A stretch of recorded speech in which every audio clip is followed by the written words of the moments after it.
Hello friend, आज की video में जानेंगे न्यूट्रल और अर्थिंग के बारे में। न्यूट्रल क्या है, अर्थिंग क्या है और इनमें क्या अंतर होता है। आज की वीडियो में इसी के बारे में बात करेंगे। न्यूट्रल और अर्थिंग के विस्तार से आइए जानते हैं। दोस्तों, न्यूट्रल पॉइंट हमें ट्रांसफार्मर के द्वारा मिलता है।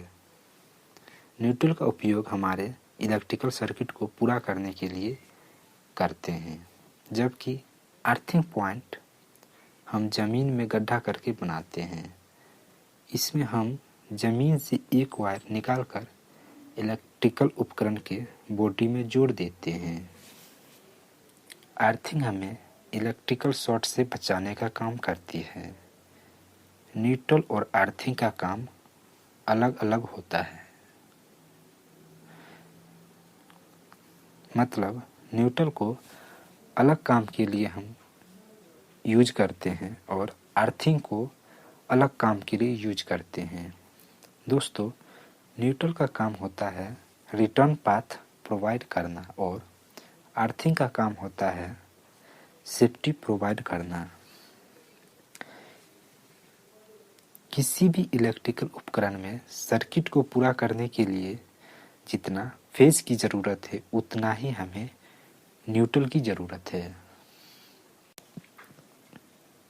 दोस्तों, न्यूट्रल वायर को किसी भी इलेक्ट्रिकल उपकरण में अर्थिंग में उपयोग नहीं कर सकते हैं, लेकिन किसी भी इलेक्ट्रिकल डिवाइस में सर्किट को पूरा करने के लिए न्यूट्रल की जगह पर हम अर्थिंग का उपयोग कर सकते हैं, जबकि अर्थिंग की जगह पर न्यूट्रल का उपयोग नहीं कर सकते हैं।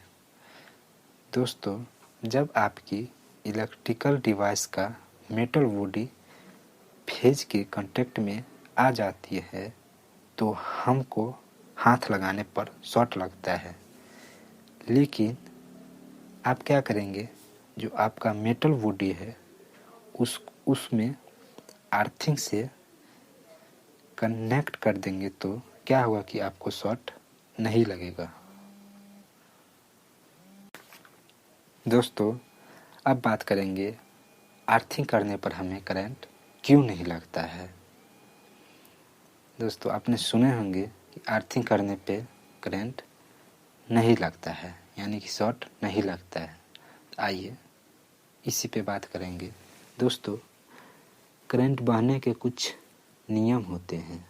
दोस्तों, इसमें नियम यह है कि करंट बहने के लिए हमेशा कम रेजिस्टेंस के रास्ते को चुनता है और हमारे शरीर का रेजिस्टेंस यानी कि प्रतिरोध, अगर शरीर भीगा हुआ है तो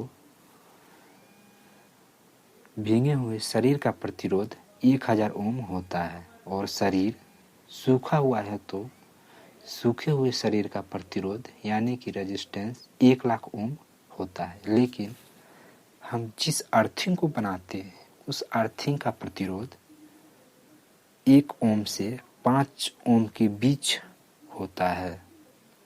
दोस्तों, अब किसी भी इलेक्ट्रिकल डिवाइस के मेटल बॉडी में अर्थिंग को कनेक्ट कर दिए हैं तो क्या होगा कि उस इलेक्ट्रिकल डिवाइस के मेटल बॉडी फेस के कांटेक्ट में आ गया है तो आपको हाथ लगाने पर शॉर्ट नहीं लगेगा। क्योंकि हमारे बॉडी जिसका रेजिस्टेंस 1000 ओम की है उसमें न जाकर जो अर्थिंग हम किए हुए हैं उसका रेजिस्टेंस हमारे शरीर से कम है, यानी कि जो अर्थिंग की उसका रेजिस्टेंस 5 ओम की है। तो क्या होगा कि 5 ओम की अर्थिंग से निकल जाएगा, जिससे आपको करंट नहीं लगेगा और फिर सीधे अर्थिंग में चला जाएगा।